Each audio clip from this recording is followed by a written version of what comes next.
Up Against the Wall, Art, Activism, the AIDS poster is an exhibition of over 160 AIDS posters from the Atwater AIDS Educational Poster Collection at the River Campus Libraries of the University of Rochester. The show really highlights sort of the amazing creativity that sprung from the desire to educate people about HIV/AIDS in all kinds of ways, and we are celebrating these artistic achievements of the posters, but also raising awareness around HIV/AIDS. That in order to understand a really important event, you also have to understand the history of it. And what this show does is it tells the story right from the beginning. Working in the field, sometimes we're always looking at the future. We're looking at the next, whether it's drug that's going to treat HIV, the next method of prevention. Sometimes taking a step back and seeing the past, seeing how far we've come, acknowledging the struggle that it's been to get to the place that we're at is really necessary, especially for younger people in this field. So this was super eye-opening and really amazing.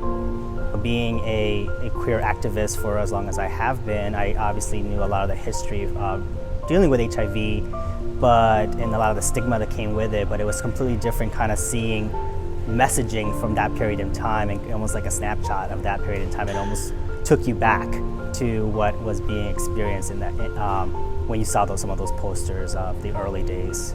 I have been positive about 27 years, and during that time I've seen a lot of people that have passed on.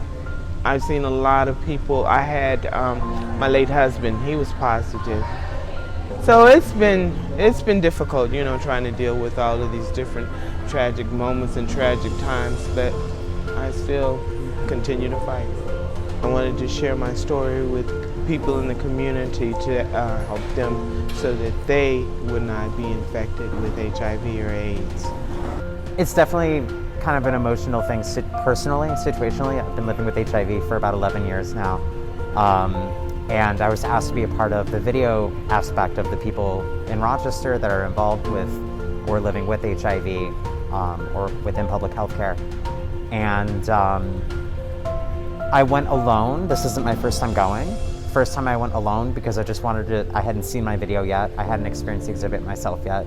And afterwards I did have like a 15-minute moment sitting on a bench crying because I just needed to get that out of my system, because there's something to be said about the absolute impact that the AIDS crisis has taken on the globe and on people that we know. And it's wild how I just have to take one pill every day for the rest of my life and I'm gonna be just fine.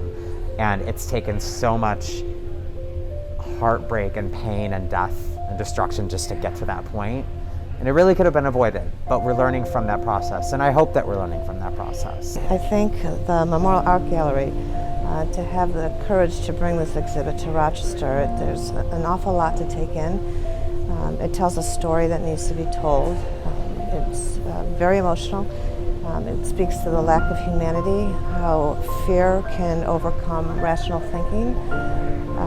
It causes you to stop and reflect on the unnecessary loss of life, all the individuals impacted by HIV/AIDS, the fact that this was an international issue, seeing posters from around the world, and really every single one of them really was a cry for help and a cry for love that everybody deserves. I think what was most sort of compelling to me and what stuck with me most was to see how it was in the early 80s, to see these posters trying to just get people to see it, you know. The posters were very jarring and dramatic, just to get people to understand that it's out there. Some of it's subtle, and then some of it's in your face and evocative, because remember, when you're talking about a sexually transmitted infection, you have to talk about sex and about people and gender and sexual orientation and body parts to understand it. Our own Trillium AIDS Rochester poster, banana condom poster has a story. That poster has appeared in books. It's in the collection of the Museum of Modern Art.